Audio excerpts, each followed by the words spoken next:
Dios les bendiga, hermanos estudiantes del programa Celípica. En esta segunda semana nos corresponde estudiar algunos teólogos contemporáneos como Jürgen Moltmann.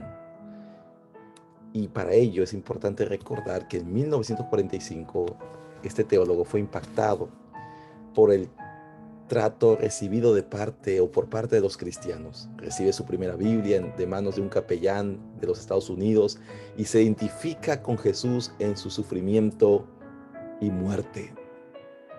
Recuerden que él fue víctima de la Operación Gomorra en 1943. Estamos hablando de un periodo de guerra también, donde él es reclutado por el ejército alemán. Y en esa experiencia él es impactado por los cristianos, por cómo es recibido y la Biblia que adquiere.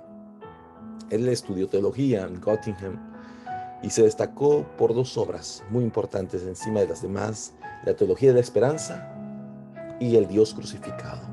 También se hace notar el desarrollo de la doctrina de la Trinidad, la cual es uno de los fundamentos para exponer el actuar de Dios en la creación.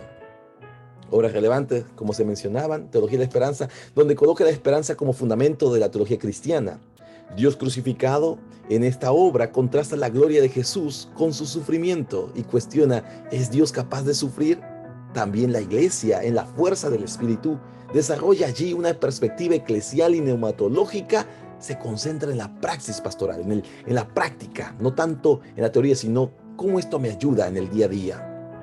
Obras también que les quiero mencionar y les animo que busquen: El Dios de la Creación, donde expone esa relación entre Dios y la creación. Interesante, y cuánto se necesita hoy en día, porque es una obra que aún sigue siendo pertinente. El Camino de Jesucristo, donde desarrolla su cristología y se enfoca en el discipulado de Jesucristo, práctico y dinámico. Otras obras como The Spirit of Life, El Espíritu de la Vida, escrito en 1991, es un libro más neumatológico, donde se hace un estudio del Espíritu Santo que está activo en el cosmos, en la Tierra.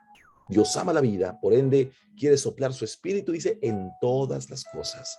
También encontrarán libros como The Experiences in Theology, Experiencias en Teología, del año 2000, y otro de los libros en el 96, La Dogmática, o La Venida de Dios, pero desde una perspectiva dogmática.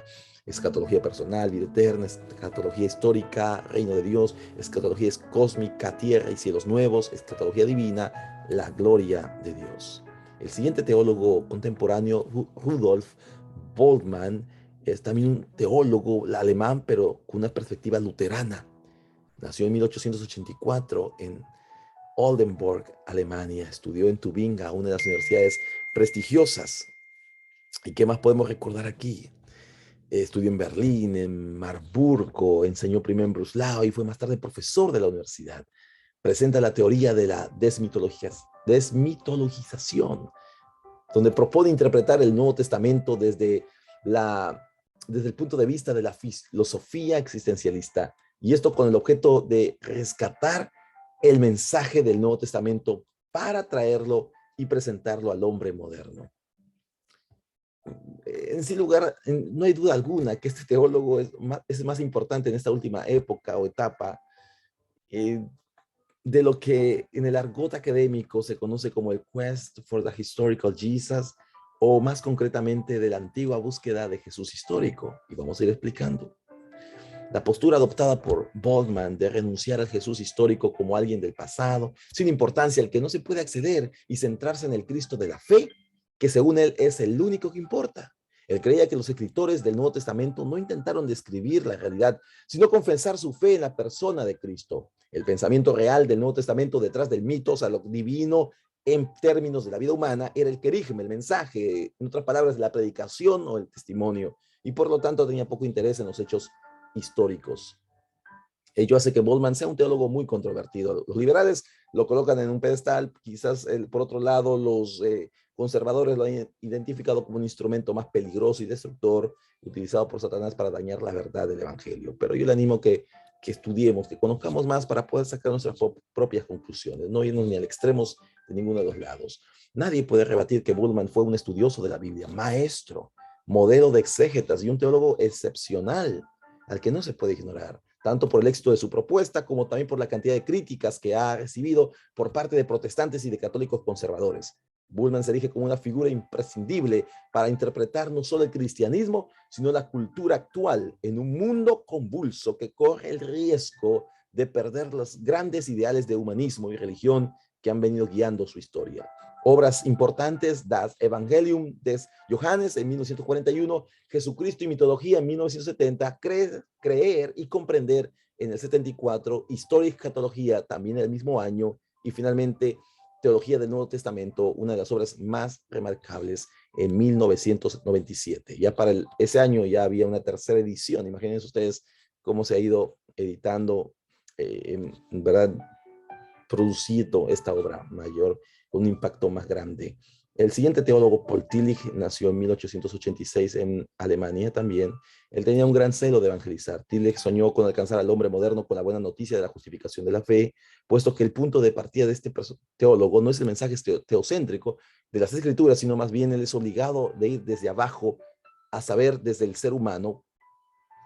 Su método de correlación de una clara demostración de este principio antropocéntrico, donde va al hombre, ¿verdad? Y de allí parte en su estudio para llegar a Dios. En vez de permitir que Cristo sea el Señor de su apologética, Tillich presupone que las preguntas del incrédulo moderno hayan de ser la verdadera base del quehacer teológico. Por ejemplo, para él Dios es el ser en sí, el fundamento del ser, el poder del ser. En vez de pensar que en Dios como más allá de nosotros, trascendental, y como un agente con atributos personales como en el teísmo clásico, hay que entender que Dios es el fundamento de nuestro ser de manera inmanente. Es por esta razón que muchos de sus críticos siguen tachando a Tillich de panteísta, ¿no? que todo es Dios. Aunque el alemán sin mucho éxito procuró distanciarse de semejantes acusaciones, su deidad carece de atributos personales y su teología propia sigue aún siendo ambigua.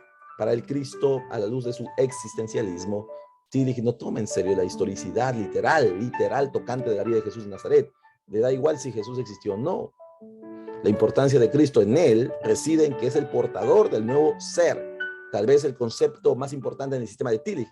Como portador del nuevo ser, por un lado, Cristo representa la unión que hay entre Dios y hombre, y por el otro, en otras palabras, para él Cristo es el modelo perfecto de lo que el hombre ha de ser. Recuerda, nuestra fe no depende de la sabiduría humana, sino de la verdad divina registrada en la bendita, autoritativa, infalible, inerrante libro de Dios, la Biblia. Escrito está en Salmo 119, 160, la suma de tu palabra es verdad. Y uno de los últimos teólogos, y ustedes tendrán la oportunidad de también leer más en el material que ya está en la plataforma, Dietrich Bonhoeffer, en el año 1906, 1945, teólogo, pastor, músico, autor, viajero y más. Fue arrestado y acusado de que él pretendía haber formado parte del complot de las fuerzas de inteligencia militar para asesinar a Adolfo Hitler, y por tal razón lo ahorcaron el 9 de abril de 1945. Pero antes de todo esto es importante recordar la guía de Dietrich, y estas expresiones, creo yo, y muchas más, han quedado grabadas, impresas en el corazón de la iglesia, de los creyentes, que vivimos en situaciones en las cuales estamos encarcelados, prisioneros, pero allí también conocemos a Dios y su gracia. Dice, cuando lee la Biblia, debes pensar que Dios está hablándote o hablándome aquí y ahora.